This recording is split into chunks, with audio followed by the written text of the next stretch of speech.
Hello everyone, it's Janine here at my studio space with my canine partner Pugsley. Um, so today I'm using a lot of different supplies, but I'm doing kind of a mixed media project. But as normal, use what you have, and you can substitute different things that I'm using for other things, and we'll talk about that as the video goes along. But today it's more about my process and like how I get started rather than what I'm actually creating. And here is my canine partner Pugsley to say hello to you. There he is today. So to be honest with you, today I wasn't really sure um, what to start creating, but then I thought actually that's a good theme for a video. How do I get started when I'm just not sure what I want to create or where to start? So I personally find the best thing is to just get some paint or whatever medium you're using and just get it onto the paper. And as you're making marks, you kind of respond um, to those marks as you go along. So I knew that I wanted to do something bright and kind of positive and happy. So I started off with bright yellow paint. This is acrylic paint, and then I'm going to add some turquoise in there. And as you can see, I've just squeezed the paint straight onto the paper. You don't have to do this. You can use a palette, but I find that this is quite an expressive way that I often like to work. Not always, but just sometimes depending on what techniques I'm doing. But for this, I found that it works well. And I'm just letting the colours blend together and just kind of responding to what's on the page. This can be done by looking at the different shapes that you already have on your page and seeing what might work with them. Also by looking at what colours you have and seeing what might work with those. I'm adding some more bright sort of colours in here, and obviously like the turquoisey blue and the green and the yellow will mix together to make green, so I'm kind of adding green but make it all blend together because it's not going to make mud. And here I'm using the brush to create kind of texture, kind of pouncing it up and down. I think you should be able to see that. Yeah, hopefully you can kind of get them sort of pouncing the brush up and down, but you want to be mindful of what brush you use for this. Don't use your best ever brush just in case you hurt the bristles a bit, but I wasn't precious on this brush, so I've just used it to create a bit of texture. And I found that the colours were almost a bit too intense for me, so I decided I wanted to push them back with some white acrylic paint, but I was being impatient and didn't let this dry, so it didn't let the underneath layers dry, so it started to mingle together and mix together a bit. So while that was still wet, I decided to do some mark making and scrape back into the wet paint. Here I'm actually using what's meant to be a cake decorating tool. You can buy these as actual art tools, but they're a lot more expensive than where I found this cake decorating tool.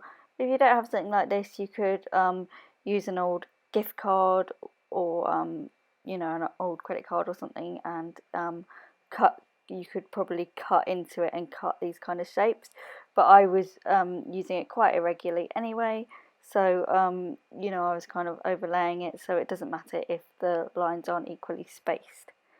And now I've let it all dry and I'm going over it with some white paint again, and this white paint is the same as the paint I used before, but it's actually zinc white, and zinc white, who knew there was different whites, but zinc white is see-through white, so you can probably see when I'm applying the paint, you can still see the layers underneath, and it's just pushing them back a bit. And I think that's another great thing to do, when you're not sure kind of what you're creating and you're just going ahead like me here and just creating and seeing where it goes. A great technique is layering. then you can, you know, push things back and respond to things as you go along. If you like something, or if you don't like something, you know, you can cover it up a little bit, you know, like this. It doesn't need to be totally covered up, but it just, you know, pushes it back. And now I'm scraping into it again. But yeah, like I say, I'm sure you can find something. If you don't have anything quite like this, I'm sure you can find something around the house. And now I'm actually using a palette here, and I'm using my little sea sponge. And the reason I decided to use a palette was I didn't want to get too much paint on there at once, so I dabbed the sponge off on the side of the palette. And I'm using a sponge because I'd like to create some, you know, different texture. But you know, you could even try doing this with a scrunched up paper towel. But you know, just do what I did and make sure you don't get too much paint, and dab it off at the side. So as you can see here, I've got a scrap bit of paper off to the side, and I'm just dabbing off the excess paint from the sponge on another bit of paper, because I feel like, you know, nothing should go to waste, and I can use this bit of paper at a later date, maybe for some collage or something else, build up layers on that for another project. And as you can see, I also scribble off my Posca paint pen that I'm now starting to use, just to make sure that the ink was flowing okay. So there are lots of ways, obviously, that you can get started on a piece of art when you're not sure where to start. This is just one way that I like to use. And another way, which I think I touched on in a video that I did a couple of weeks ago about lockdown inspired art, is you could start with a brainstorm. That can also be helpful. But I think with this way of starting, I think the key points are you know, to think about colours, texture, and layers.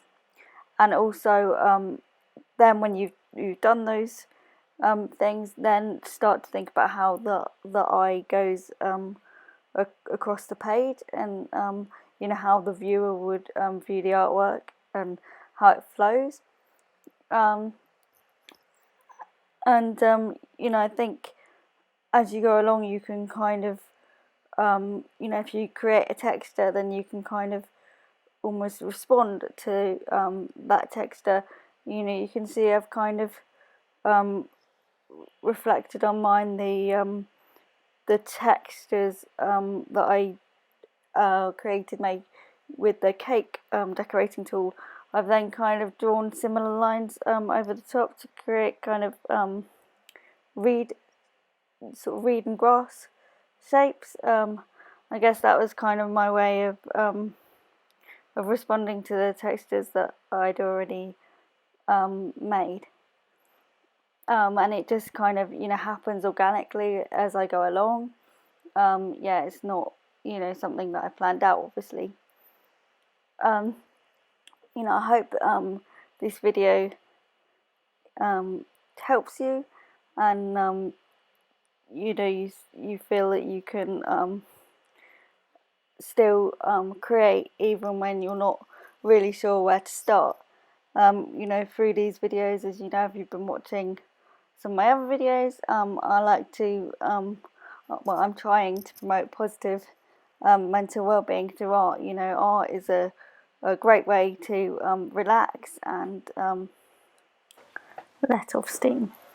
I hope you've all been staying safe and well at this strange time. Here in the UK, they're starting to ease lockdown, but I realise that a lot of people are still, you know, wanting to be very cautious, and still a very different time to normal at the moment, and we're still having to implement social distancing. So yeah, I hope you're all staying well and safe, and you're finding these videos inspiring. Please do subscribe to my channel. I know some people have been a bit confused about the word subscribing on YouTube. You know, the word subscribe, it doesn't mean you need to pay for anything. It's just you just click on the subscribe button, and then that means you'll be kept up to date with the videos that I post. You know, it's free. You just need to set up an account and be able to sign in, and then you can subscribe to any channels you wish to. And also, if you wouldn't mind giving my video a like, that would be very much appreciated. And feel free to leave any comments. I'd love to hear from you and hear any responses that you might have to my video, any questions or anything. It'll be great to hear from you. So yeah, here I'm just drawing in some more reeds in the two corners at the bottom. I like doing this almost kind of like, well, it's not quite a frame, but it like helps to draw the viewer's eye into the picture, I feel personally anyway. So yeah, and then I just going to add a little bit of detail onto the reeds. I'm just adding a few more in here first.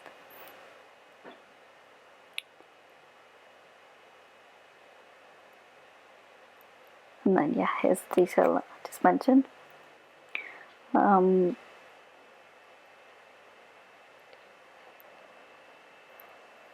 then I'm just adding a bit more sponging in. I like how you can still see those reeds do the sponging and it's creating more layers. If you'd like to see other videos like this about how to get started when you want to create some art, do let me know in the comments below, and I'll create another video with some other different ideas that I have, just to kind of like break through the sort of creative block that we sometimes all have. Yeah, let me know in the comments below.